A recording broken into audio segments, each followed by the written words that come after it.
ধরতেছি, বাট আমরা ফিনিশিং করতে পারতেছি না। তো আমার মনে হয় যে এই জিনিসটাই আমাদের প্রবলেম হচ্ছে। আমরা যদি পুরো ফুলফিলভাবে একটাভাবে ধরতে পারি, ক্লিক করতে পারি, তাহলে আমরা রেজাল্ট পাবো। বাট সবাই ভালো খেলতেছে, একটা আনলাকিলি আসলে এভাবে রেজাল্ট আসতেছে না।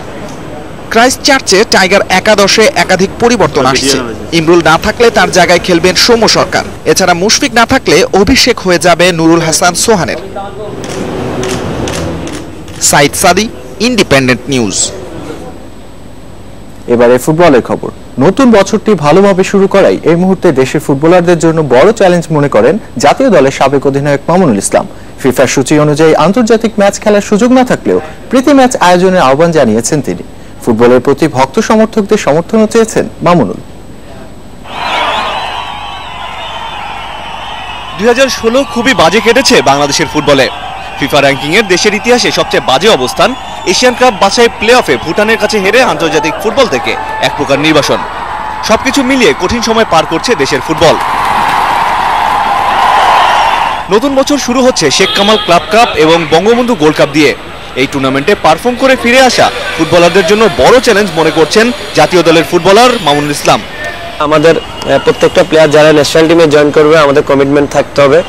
আমাদের মানে বলবো যে আমি মানসিকভাবে স্ট্রং একটা চ্যালেঞ্জ হিসাবে নিতে হবে। 2017-এ আমরা যে লেভেলে না খেলি, আমরা আমাদের বেস্ট ফুটবলটা জানি বাংলাদেশের মানুষকে উপহার দিতে পারি।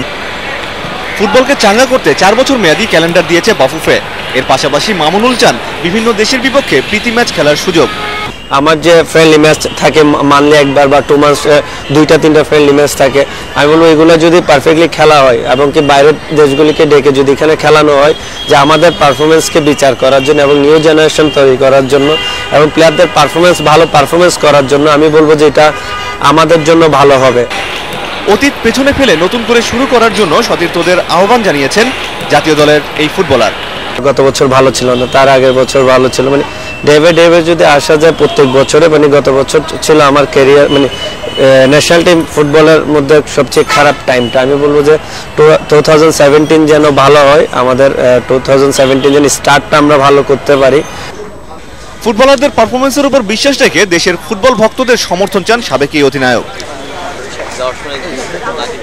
আমিরুল লতিফ, ইন্ডিপেন্ডেন্ট নিউজ। বাগেরহাটে শুরু হয়েছে শহীদ শেখ আবু নাসের ফুটবল টুর্নামেন্ট। আসরে অংশ নিচ্ছে ঢাকার ব্রাদার্স ইউনিয়ন, শেখ রাসেল সহ 7 জেলার 11টি ফুটবল দল। শেখ হেলাল উদ্দিন স্টেডিয়ামে উদ্বোধনী ম্যাচে গোপালগঞ্জ আবাহনী ক্রীড়া চক্রকে 1-0 গোলে হারিয়েছে সাতক্ষীরা জেলা দল।